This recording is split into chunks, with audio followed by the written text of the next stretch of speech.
Hello students, let's begin with a new topic, fundamental concepts for national income accounting from unit 1, that is national income and related aggregates of macroeconomic. Okay, but so let's see what are the fundamental concepts we are going to deal under this video lesson, or we are going to learn.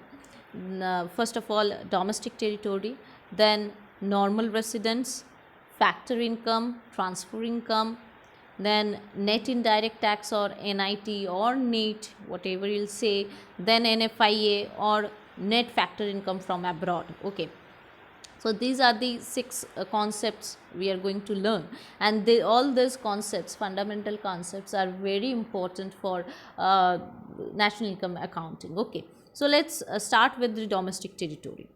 What is territory? Territory itself means what?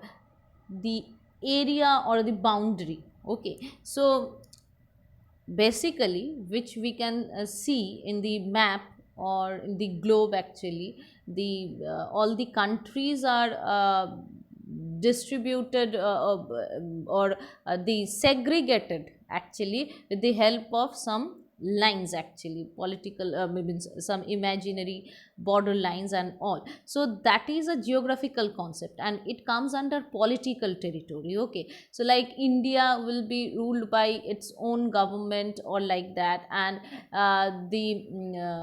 if we consider the neighboring countries, Nepal, Bhutan, Pakistan, Bangladesh, all this will be means separate. They have their own government, the own government bodies and all. They will rule their own parts. Okay, so that is a political territory, and it based on the geographical concept, the geographically how much area they are having, and they can govern only on that area actually. Okay, but domestic territory is something else. Domestic territory is an economic concept, it is not a geographical concept. Okay, this is an economic concept, and here government uh, can the means one country's or nation's government can administered or govern, okay, free movement of a person or goods, or you can say the capital within that domestic territory. It might be geographically located within the country, or it might be that place or that thing is located in a different country. Okay, let me give you one example actually, like this domestic territory includes all the embassy or consulate of a country located in abroad. Means if an Indian embassy is located in Bangladesh, or maybe in USA, or maybe in England, Australia, anywhere, actually anywhere of the country, sorry, rather the world, that consulate or embassy will be run or governed with the means by the Indian government only, or by the India only. Similarly, the thing is that the any embassy or consulate, if it is geographically means still it is geographically located in India, but if that embassy is of American embassy, is an American embassy, then American government will govern that embassy. It is situated in India geographically. Okay, location wise it shows India. Okay, but still American government will govern or monitored, or you can say the administered that embassy or consulate. Okay, similarly, if any Japanese embassy is here, okay, it may be the geographically or political territory wise that embassy situated is in India, but still that will be not included under our domestic territory. That Japanese embassy will be considered or it will be included under the domestic territory of Japan. Similarly, Indian embassy situated in Japan, or say for example America or anywhere else, okay, I mean in the world, that particular embassy or consulate will be considered under Indian domestic territory, okay, or India's domestic territory. Clear. This is not the only thing we need to include.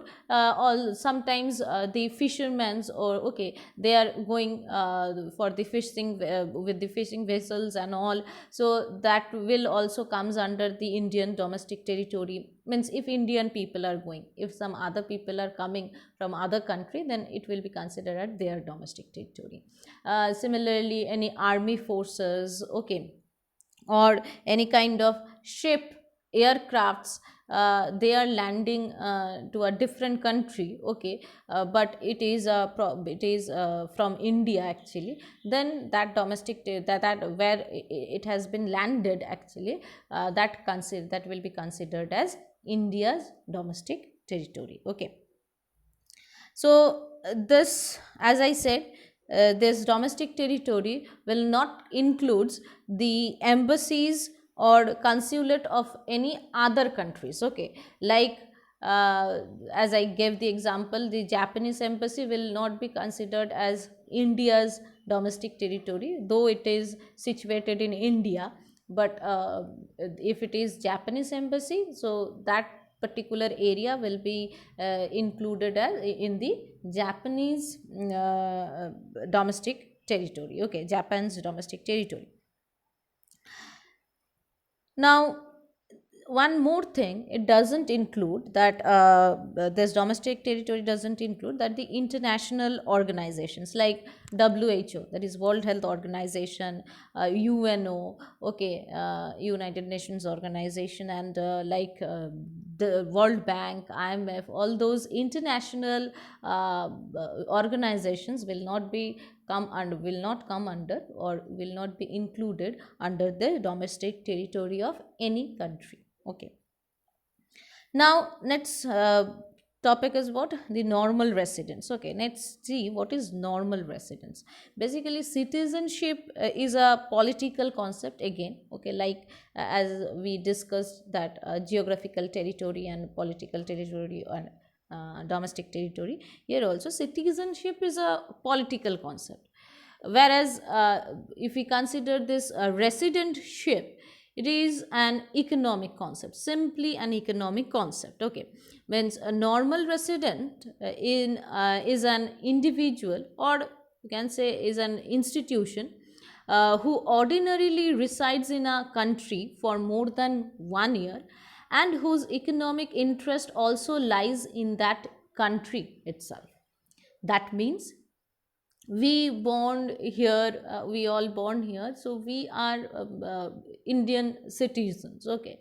Our parents also were born here, our forefathers and all, so we are if departments, we are totally, means from the very beginning we are the citizen of India.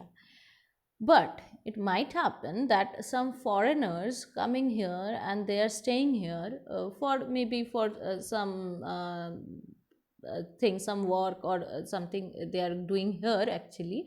So for that they are staying here for more than 1 years. So that person, that foreigner will not be considered as Indian citizen, okay. He might get Indian citizenship after some legal procedures and after some years or like that.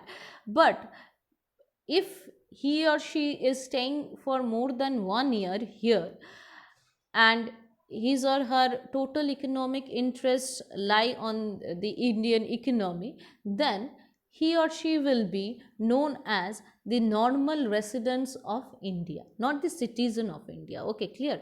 They will be known, means he or she will be known as the normal resident of India.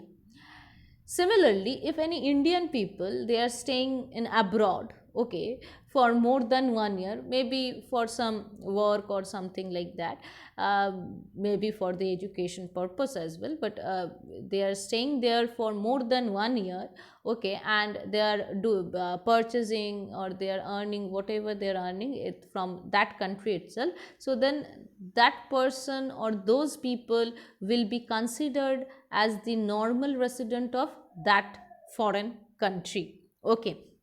So this is the basic difference between this citizenship and normal resident, okay. Here these normal resident will not include the foreign tourists, okay, visitors, employees of international organization or border workers, like that. Why? Because if we consider tourists, let's say the example of tourists or visitors, the foreign visitors or tourists, they are coming in India as well, means it is there are some history, means there is some historical places, there are some historical places, and people across the world, they are coming to see those historical places, or good places are there, means during this corona it is very difficult, but if we consider the normal situation, so most many foreigners are coming to India for visiting those places and all. So they are coming for maybe for 1 month, 2 months, or like that, that type of vacation, means in during their vacations and all, they are coming here and they are visiting those places. So those people are not staying more than 1 year, so we will not consider them as a normal resident of India. Okay. Similarly, if Indian people are going to abroad for some months or like that, then those people will not be considered as the normal resident of that country. Now, factor income and transfer income. Let's see what are this. What is factor income? As you know from the last chapter, that circular flow of income, that households are providing or supplying some factor services to the farms. Okay, so whatever income they received by factors of production, okay, that by providing those factor services to the farm, that is known as factor income. Okay, so income received by factors of production against the provision of factor services is called factor income. For example, rent, wages or salaries, interest, profit, all this. Okay, means like as you can remember, if you can remember that in the real flow and money flow, we have seen that, okay, in the circular flow of income, that households are providing land, labor, capital and organizer to the farm, and in exchange farm is paying factor payment to the households, and that is not that is nothing but the factor income of the households. Okay, and this is in form of rent, wage, interest and profit. So these factor incomes are included in the calculation of national income. Okay, we have to consider this factor incomes under this under the calculation of national income. But there is another type of income called transfer income. Like someone give you some gift, okay, or donation, or maybe you are a very good student and you set for a scholarship test and all, and you got the scholarship. So this type of income, whatever income you earn by that scholarship and all, that is known as transfer income. So how we can define this? This is transfer income is the income that received by individuals without providing any factor services. For getting that transfer income or that scholarship, maybe you have set for an examination, okay, but you didn't give any service or any good in return actually. Okay, so that is transferred income. And for example, as I told you, that a scholarship, it may be pension, unemployment allowance or any other kind of allowance, etc.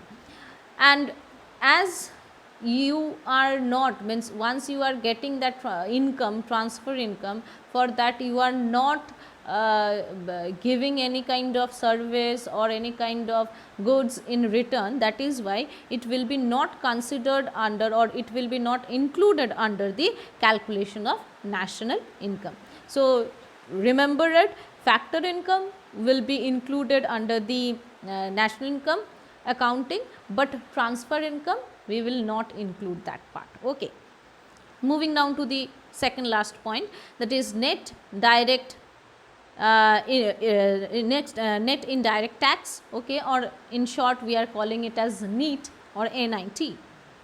Okay, so what is this net indirect tax? net indirect tax is equals to basically indirect tax minus subsidies. Okay, as you know, indirect tax is what it is, the taxes which we have to pay to the government, okay, indirectly in the form of GST. Now it is only in the one form, that is goods and service tax. Okay, so this indirect taxes are taxes on the production of and sale of goods and services. Okay, and we are paying it indirectly to the government, we are not directly giving that tax amount to the government, that is why it is called as indirect tax. Let me tell you one thing in addition, that like income tax and all, house tax or like that, those are the direct tax. Okay, that we have to pay directly to the government. But here if you purchase any goods, any products from the market, it is written there including tax, means in case of price you can see that MRP including all taxes. So it means what, you are paying that tax to that shopkeeper, actually from where you are purchasing it, shopkeeper giving that money to the wholesaler, wholesaler will give it to the distributor, and distributor will pay to the or give it to the company, and company will give that money to the government. So not you are not giving that directly. Okay, so indirect, that is why it is known as indirect tax. And we have to deduct subsidies from it, and subsidies what is what it is basically the financial assistance, okay, or support given by the government on the production of certain goods and services. Means like you can say, or some kind of discounts or like that, means in tax actually, means maybe you have to pay 10 rupees as a tax, and government says no, okay, you pay me only 9 rupees or maybe 8 rupees, rest of the 2 rupees I will pay. Okay, like as you know, in case of LPG gas cylinders, government is providing some subsidies. Okay, so that kind of subsidies we are talking about here. So the concept of this NIT is very important to differentiate between market price and the factor cost. Okay, why? Because if we consider market price, that market price, see, market price is MP. Okay, market price equals to FC plus NIT, or in other words you can say FC, that is factor cost, is equals to market price or MP minus NIT.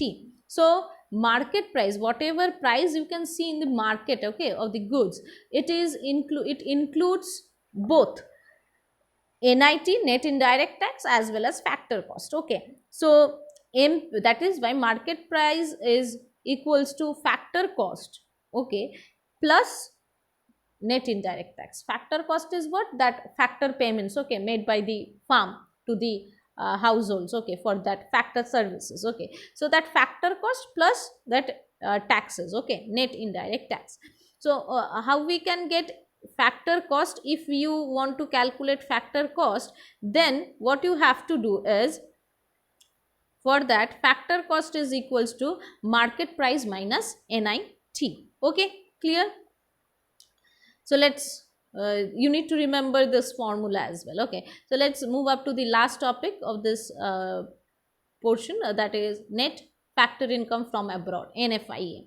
So as we know, the factor income, what is factor income? So if we are earning that income within the domestic territory, within the geographical location, then it is factor income within the domestic territory within India. But if anyone is staying in abroad, okay, any Indian staying in abroad, okay, not in the embassy or anywhere else, means like domestic territory of India, they're simply staying in the geographical location of India and political territory of USA. So that Indian person can earn money, and that will be known as, means factor income earned from abroad. Okay, and he is sending that money to his family here. So that is a factor income earned from abroad, from the foreign. If we are earning some money, so that will be known as for factor income earned from abroad. okay, from abroad. And if someone else, means some foreigners or foreign companies working here in India, then whatever income they are getting, actually that will be known as factor income paid to abroad, because here they are getting, okay, we have to pay and they are getting that money. So factor income paid to abroad. So how we can calculate net factor income from abroad? So how much we are getting from abroad and how much we are paying to abroad, if we can get the difference between these two, we will get the NFIA. So if the formula of NFIA is nothing but the factor income from are earned from abroad, that is FIFA, minus factor income paid to abroad, that is FITA. Okay, this NFIA is again a important means concept. With the help of this concept, we can now differentiate between domestic income and national income. Like NIT, with the help of NIT, we can differentiate between market price and factor cost. Here NFIA, with the help of this NFIA, we can distinguish between domestic, or differentiate between the domestic income, that is DI, and the national income, NI. Okay, so see, what is the formula? Here NI, that is national income, if we want to calculate, then we have to consider the income of the domestic territory as well as the net income from the abroad. So NI is equals to, that is national income is equals to DI, or domestic income, plus NFIA. Now suppose NI is given to you, national income, and NFIA, you have to calculate domestic income. Then how we will calculate? DI equals to NI minus NFIA, means you have to subtract NFIA from national income at that time. Okay, so NFIA can be positive, negative, or 0. It depends on the means that value of factor income from abroad and factor income to abroad, actually. Okay, if FIFA is means this FIFA is greater than FITA, then you will get positive value. Okay, but if FIFA is less than FITA, then you will get negative value. And if FIFA is equals to this FITA, you will get 0. Okay, so you can get all this, positive, negative, or 0, all the values. NFIA has basically 3 components. What are these 3 components? Net compensation of employees, means how much compensation employees are getting in the form of wages, salaries, and all that. Net compensation means, why net compensation? Because some employees are getting money from abroad, the Indian people, those who are getting from abroad, that will becomes under FIFA, okay, part. And also some foreigners working here and then getting money from here. So net compensation we have to calculate. Okay, the net income from property and entrepreneurship, an Indian may have their property in foreign country and they are earning some money from that property, actually, that income, and we have to deduct the income of the foreigner who is getting, whose property is here in India, and he or she is getting or earning money from his or her property here, okay, from India itself. So we have to again subtract that thing, and then we will get net income from property or entrepreneurship, and then net retained earnings. So again we have to calculate that retained earnings earned from abroad, or we have to pay to the to abroad people. Okay, so in this way we can calculate the NFIA. Okay, so these are the 3 components. So go through this whole whole chapter. Okay, and the next video lesson I'll come with the next topic. Okay, thank you, students.